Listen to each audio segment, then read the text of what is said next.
Thank you so much for joining us for our presentation to the End of the Road, Supporting Palliative Care in Long-Term Care. My given name is Pauline. I recently joined the Ontario Centres for Learning, Research and Innovation in Long-Term Care at Bruyere as an interprofessional educator. I have worked as a dementia inclusive consultant with the Dementia Society of Ottawa, and other past roles include hospice music therapist and executive director for Los Alamos Retired and Senior Organization in New Mexico. My pronouns are she, her, and hers. And my given name is Natalie. I am an education coordinator and work with Pauline at the Ontario CLRI at Bruyere. And since joining Ontario CLRI in 2020, I've had the pleasure of working on multiple portfolios. Prior to joining the team, I spent 7 years working in geriatric rehabilitation as a registered practical nurse in a subacute hospital. During that time, I worked casually for 3 years in hospice care and was a clinical instructor for the practical nursing program of a local college. My pronouns are also she, her, and hers. The Ontario Centres for Learning, Research and Innovation in Long-Term Care strengthens quality of life and care for residents across the province. We are a program of the Ministry of Long-Term Care that acts as a resource for the sector to enhance the health and well-being of people who live and work in long-term care. We do this by providing education and training, sharing research and innovations, and identifying and developing resources for long-term care homes. We begin this presentation by acknowledging the land from which we are presenting. While we are gathered virtually, Bruyere is situated on the traditional unceded territory of the Algonquin Anishinaabe Nation. This place reminds us that our great standard of living is directly related to the resources and friendship of Indigenous peoples. As settlers, this recognition of the contributions and historic importance of Indigenous peoples must compel our commitment to make the promise and the challenge of truth and reconciliation real in our community. Personal commitments connect each of us to the statements that become easily taken for granted. As a settler, my commitment to this acknowledgement is to be reflective of my privileges and the ways these can do both harm and good, and to listen and ask for support on how to do my best in all my relations. We would like to acknowledge the partnership of Algonquin College of Applied Arts and Technology to create resources aimed at teaching communication at end of life. In this presentation, we will share the unique needs of the long-term care sector in providing palliation and end-of-life care, and the importance of having a skilled and competent workforce. We'll be doing this through the view of our training program designed to train team members in palliative and end-of-life care. We'll first look at how the communication at end-of-life program historically has been delivered. We'll then discuss why the training mattered and the lessons learned. We'll then dive into the all-new, all-in palliative care, the team approach to long-term care training program that we are developing with the support of an interprofessional advisory group to ensure that this training is representative of the people we are delivering it to. And finally, we'll finish off with how we plan to roll out the new all-in palliative care program based on our learnings and what the road ahead looks like. The Communication at End of Life program was designed to encourage an integration of a palliative interprofessional approach into long-term care homes, which includes residents having a marked improvement in quality of life, families being supported through illness and bereavement, and team members of long-term care homes being provided with support and education. In the 2018 Access to Palliative Care report in Canada by the Canadian Institute for Health Information, most long-term care residents with less than 6 months to live did not have a record of palliative care. Among residents who died in long-term care in 2016-17, 24% were identified as having less than 6 months to live, and 6% of those residents, or 1 in 5, were recorded as having received palliative care in the last year of life.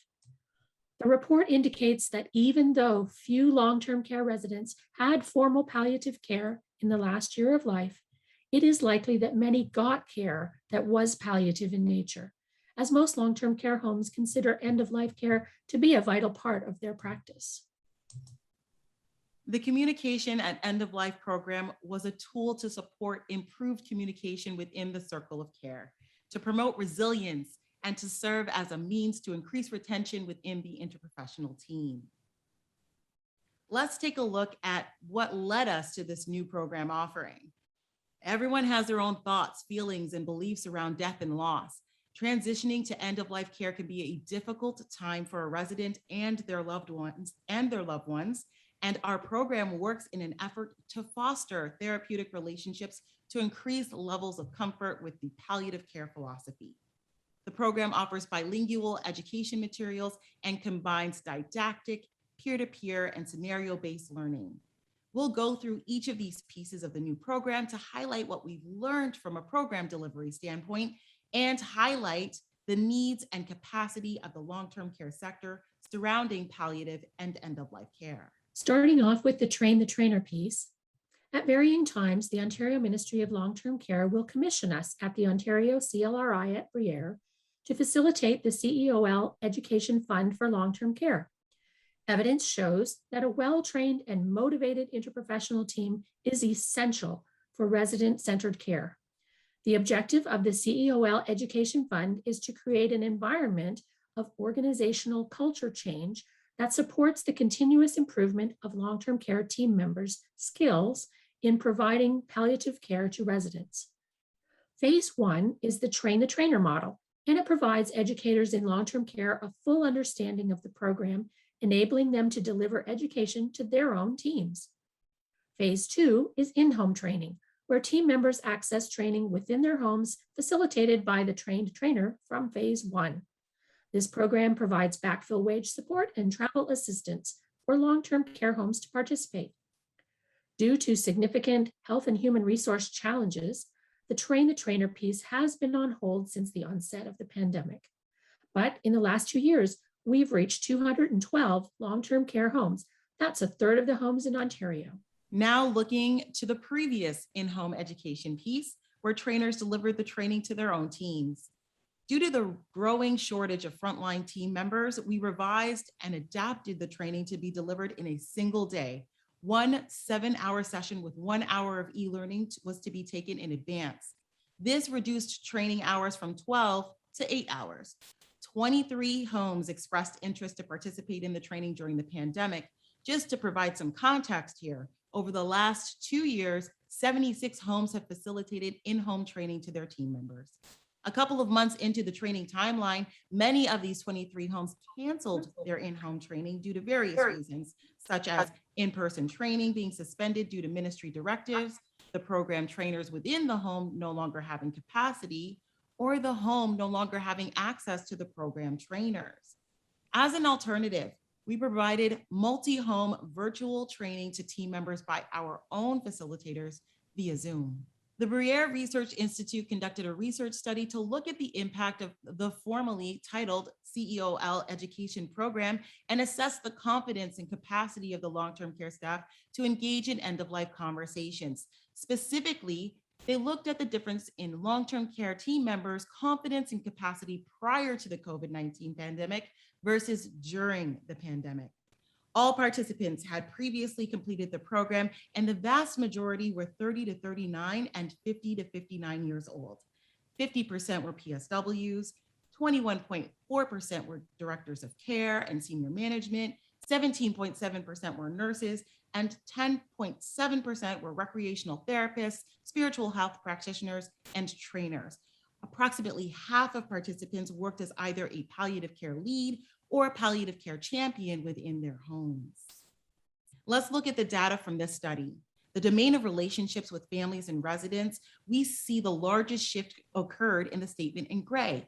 I feel like I have time to sit down with families and residents to talk about end-of-life care.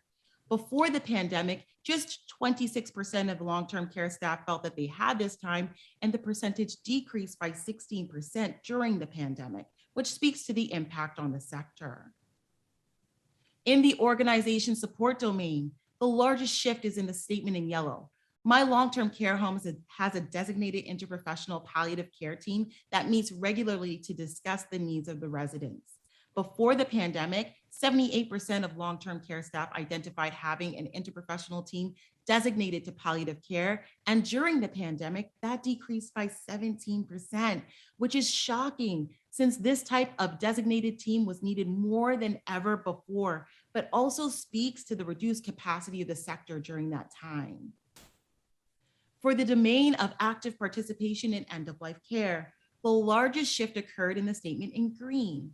I'm confident to discuss goals and plans with residents and families about end-of-life care. Prior to the pandemic, 67% of long-term care staff felt confident in having these conversations. And during the pandemic, that percentage actually increased by 17%, and we can't say for certain, but it's likely due to the increased numbers of death in long-term care during the pandemic, which resulted in staff having to have these conversations more and becoming more confident in doing so. Finally, in the domain attitudes, beliefs, and personal thoughts on death and dying, there were significant decreases during the pandemic in 5 out of 7 statements. Looking at confidence in their role if a resident dies when they're on duty, teamwork in long-term care staff offering support to colleagues after a resident died at work, and self-care and making time for themselves and reflecting on their involvement in care at end of life, there was a 5% decrease during the pandemic. For standard of care, there was a decrease of 11% during the pandemic in long-term care staff believing that it's possible for a resident to have a good death. And finally, in emotional support, there was a 16% decrease in comfort level in showing feelings at work after a resident has died during the pandemic. This data speaks volumes of how palliative and end-of-life care has been impacted by the pandemic. Let's now look at the last piece of the puzzle, our CEOL e-learning series that we developed in collaboration with Algonquin College. This was an essential shift for just-in-time training to continue to support long-term care homes. The COVID-19 pandemic highlighted the need for shorter, more accessible training to continue to educate the sector in the realm of palliative care. The e-learning series has 3 courses. Course 1 allows learners to specifically focus on how to appropriately define palliative care, recognize palliative care myths, and identify communication issues that can arise in different domains of care when speaking with a resident. Course 2 allows learners to focus in on how conversations can assist and support residents or family members in mourning, to recognize the manifestations of grief, and recognize tasks and needs of people as they grieve and mourn. And lastly, Course 3, where learners can specifically focus on paraphrasing and empathy as communication tools when responding to a resident or family member in difficult and or emotionally charged conversations about end-of-life issues. Let's take a quick dive back into our e-learning data. In 1 year, we received a high level of uptake for each course in the CEOL e-learning series. Through the learning, we reached 133 long-term care homes across Ontario. This slide captures the different interprofessional team members enrolled in the Communication at End of Life e-learning series from July 6, 2020 to June 30th, 2021. You can see from the interprofessional team enrollment that communication at the end of life skills are important for all frontline long-term care staff. The Communication at End of Life e-learning series is also a valuable resource to integrate into post-secondary based training as an orientation to long-term care before student placement. We at the Ontario CLRI at Bruyere hosted a group of 6 fourth-year nursing students for a virtual 10-week placement last year to allow them to gain additional knowledge, skills, and values in community nursing and in relation to long-term care. The program was aimed to increase their experience in geriatrics and expose them to health professionals in seniors' care. As a result of implementing the e-learning into the student placement program, we now see that 44% of learners enrolled in Communication at End of Life e-learning courses are post-secondary students. We wanted to share some lessons that we've learned throughout the delivery of this program. And we know that we've had to pivot during the COVID-19 pandemic, and the current state and capacity of the sector was in flux. The sector is overwhelmed and overburdened, so flexibility is key. Creating just-in-time resources has helped us to continue the momentum we've created in all-in palliative care. By employing trauma-informed best practices, the training environment becomes more relaxed and increases individuals' willingness to engage and share. A main piece of our palliative and end-of-life training program is allowing participants the space to reflect on personal experiences in death and dying and look at their own personal values in this area to reduce fear in talking about death. Assessing home's technological capacity, level of comfort, and savviness was essential. And different cultures have different values, beliefs, and rituals surrounding palliative and end-of-life care, and it is important to practice cultural humility to ensure inclusive care. Interprofessional palliative and end-of-life care helps to support sustained culture change within the sector and leads to better outcomes for residents. This all led us to shifting to one of our new initiatives, the new All-In Palliative Care, the team approach to long-term care training program. This virtual training provides team members with practical skills in interprofessional palliative care delivery and psychosocial aspects of care and communication at end of life. This training aims to meet the needs of interprofessional teams working in long-term care, to boost interprofessional care delivery, and break down silos for improved team-wide communication. The program will also aim to build resilience and explore cultural humility. As a way of boosting interprofessional care delivery, All-In Palliative Care encourages strengthening the integration of a palliative interprofessional approach to care into long-term care homes. To help improve team-wide communication, the training program will support improved communication within the circle of care with residents and their families. All-In Palliative Care also promotes resilience building by working through personal and collective grief and reflecting on the impact of death within long-term care teams. Finally, this new training program introduces concepts of cultural humility as an approach to resident-centered care. Hopefully, this presentation has highlighted the need for interprofessional resident-centered palliative care and some of the impact our team has had. It's certainly not easy or comfortable talking about end-of-life issues, but it's important. Effective communication is crucial to understanding and meeting the needs of our residents and those who care about them. Taking a moment in the rear view, you now know why the CEOL Education Fund program was prioritized to shift to virtual due to the COVID-19 pandemic in an effort to support the long-term care sector, which suffered devastating impacts from it. You also have learned why interprofessional training and communication supports palliative care, and hopefully we'll be taking some practices back with you while we continue to extend the reach of this evidence-based program across the province. Again, the Communication and End-of-Life Fund offers bilingual learning materials and programs, including virtual training, e-learning, webinars, and direct support to enhance palliative care in long-term care homes. Enrollment for the All-In Palliative Care, the team approach to long-term care training program is right around the corner, and backfill wage support will soon become available to Ontario long-term care homes for virtual palliative and end-of-life education. For more information about this exciting opportunity, please email our colleague, Emily Farrell, at ceolfund@briere.org or visit our website at clri-ltc.ca to subscribe to the Ontario CLRI mailing list to receive news and event updates. We'll leave you with this statement. If you want people to communicate differently with you, change the way you communicate with them. Join us for the All-In Palliative Care, the team approach to long-term care training program to learn how. Make sure you drop by the speakers gallery, accessible via the landing page anytime between 12 and 3 today. Click on the session title to ask us a question or leave a comment. For any questions regarding this presentation following the virtual conference, please contact either Pauline or myself via our email addresses.